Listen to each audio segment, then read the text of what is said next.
The terminal floor vibrates with the rhythmic stomp of thousands of boots.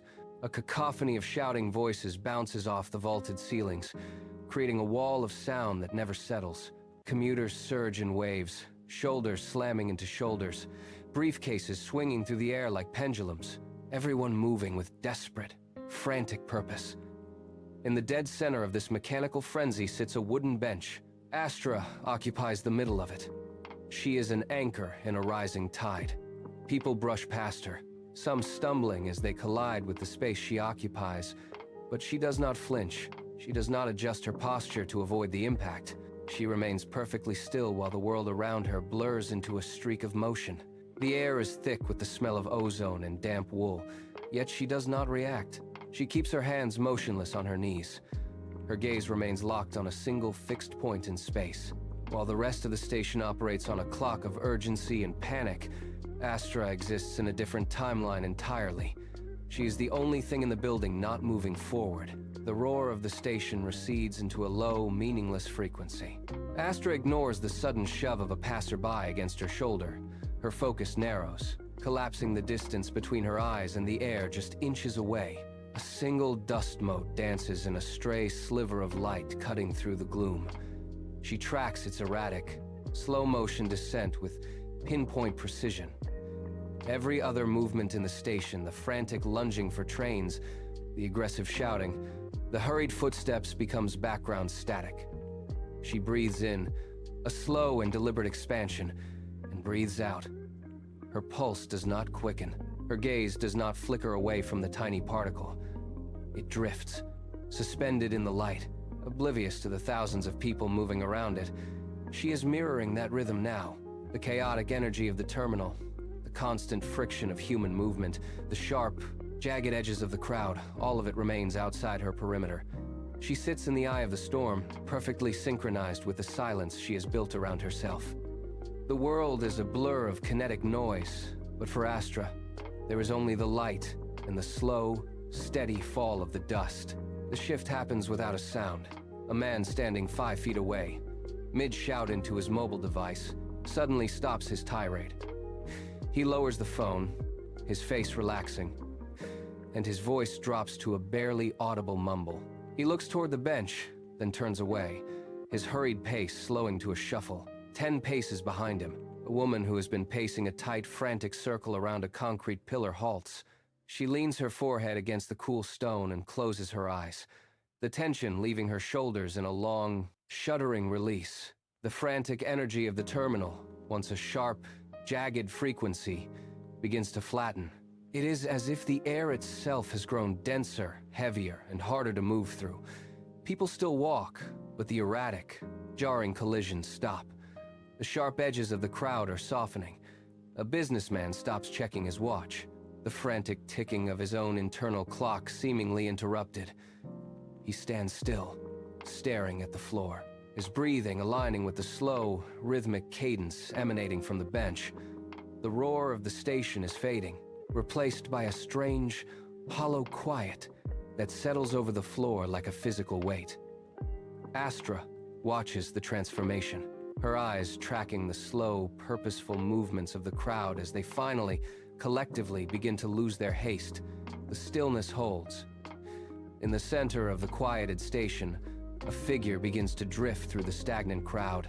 This is Saul. He moves with a fluid, liquid grace, parting the sea of people as if he were walking through deep water. He does not bump against shoulders or dodge hurried footsteps. The crowd simply flows around him, unaware of his presence.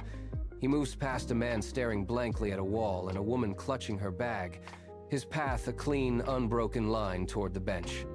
He reaches the edge of the perimeter Astra has created and stops. He does not speak immediately, but instead gestures with a slow, sweeping motion toward the people nearby. Their movements are sluggish, caught in the wake of the silence radiating from the bench. Sol looks down at Astra, his expression unreadable, and breaks the quiet. "You have finally stopped trying to force the energy," he says. His voice is distinct, cutting through the heavy air without disrupting it. "Now, your presence shapes it naturally." He waits, his stance relaxed, his focus entirely on the space Astra has claimed. The surrounding crowd continues to drift in this altered state, tethered to the center where Astra sits, waiting for the ripple to expand further. Astra lowers her gaze. She looks at her own hands, resting flat and motionless on her lap. The skin is pale, the knuckles relaxed, the fingers uncurled. They look ordinary, yet they have anchored the entire room. "So I do not need to do anything at all?" she asks. Her voice is soft, steady, and lacks the frantic tremor of the commuters rushing past. She flexes her fingers once, watching the muscles shift beneath the surface, then lets them go limp again. Saul shakes his head. He remains standing, his posture mirroring the stillness she has cultivated. "Not everything requires action," he replies. He points toward the crowd, where a man is now standing perfectly still, his eyes fixed on a distant point. "Some things respond to who you are, not what you do." Astra turns her palms upward.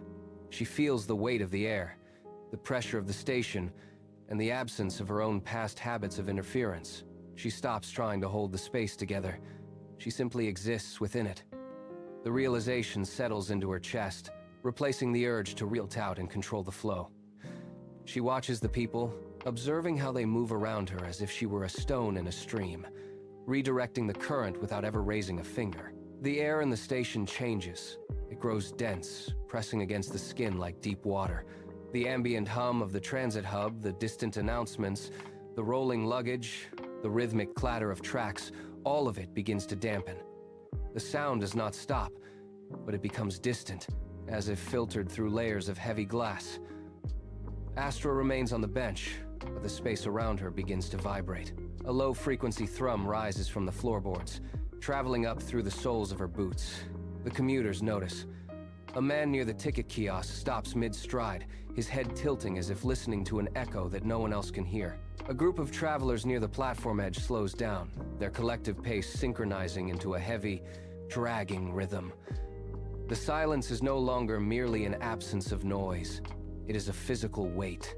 It settles onto the concourse, thick and unyielding. Every movement in the room becomes deliberate, sluggish, and labored. The air feels charged, static electricity prickling the back of the neck. The peace is still there, but it is hardened. Something is waiting. The station is caught in the grip of this unnatural stillness, and the pressure is building, straining against the edges of the quiet, ready to snap. The pressure in the station reached a fever pitch. A woman standing by the pillar gripped the cold stone surface until her knuckles turned white. She did not look at the tracks or the arriving trains. She looked at Astra. Her eyes darted back and forth, tracking the space around the bench as if searching for an invisible threat. Near the concourse entrance, a group of businessmen stopped their conversation. They stood frozen, their mouths slightly parted, breathing in short, shallow bursts.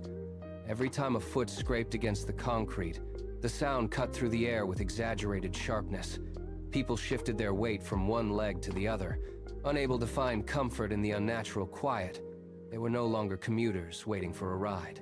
They were bodies caught in a vacuum, waiting for a signal to move. The air grew thinner. The static charge intensified, making the fine hairs on the back of their necks stand up. Nobody spoke. Nobody reached for their phones. The collective focus of the room tightened, centering entirely on the bench where Astra sat. The silence was a taut wire, vibrating with the potential for sudden, chaotic motion. They were hovering on the precipice, hearts hammering against ribs, muscles coiled, waiting for the slightest sound to shatter the equilibrium. The wire snapped. A glass bottle slipped from a traveler's grip, tumbling through the air before striking the concrete with a sound like a gunshot. The impact sent jagged shards skittering across the floor. The sound hit the room like a physical blow. The crowd surged, shoulders hunched, eyes widened, and feet pivoted toward the exits in a reflexive, primal scramble. The air filled with the sharp, acidic scent of spilled liquid. A dozen people braced for the rush, muscles tensing to flee the perceived threat. Then, the movement stalled. Astra sat on the bench, not a muscle twitching. She did not blink. She did not turn her head toward the mess. Her rhythmic, steady breathing continued, unaffected by the chaos. A man who had already taken 2 steps toward the exit stopped. He looked at the shards, then back at the bench. He saw the stillness. He saw the way the air around her did not ripple. The chaos died in the throats of the commuters. The collective urge to panic hit the wall of her calm and dissolved. Nobody ran. The station held its breath, waiting for her next exhale, and the surge of fear vanished as quickly as it had arrived. The echo of the shattered glass faded into the rafters.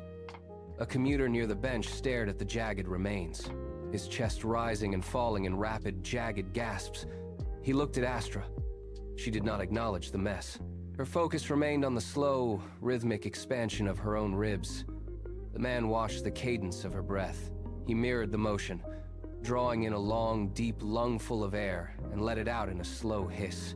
Beside him, a woman who had been clutching her bag released her grip. Her fingers uncurled, her shoulders dropped. One by one, the people in the immediate radius stopped their frantic scanning. The jagged pulse of the crowd smoothed into a steady, collective rhythm. The frantic energy that had gripped the terminal for minutes evaporated. Feet that had been poised to run shifted back into a grounded stance. People stood straighter. The sound of the station returned to a dull, manageable hum of distant voices and rolling luggage. No one spoke, but the connection was absolute. They had been pulled into her stillness. The chaos was gone, replaced by a heavy, deliberate calm that radiated from the bench. Astra sat immovable, the center of gravity for every person in the hall. Sol remained for a heartbeat longer, his presence thinning like smoke in a draft. He gestured toward the room, where the commuters moved with a new, fluid grace. He said, "That is quiet power. Influence without force." Before Astra could reply, his silhouette dissolved into the ambient light of the station, leaving her sitting alone on the wooden bench. She watched the world move around her, no longer feeling the need to catch or control it. Her hands rested flat on her lap, fingers relaxed.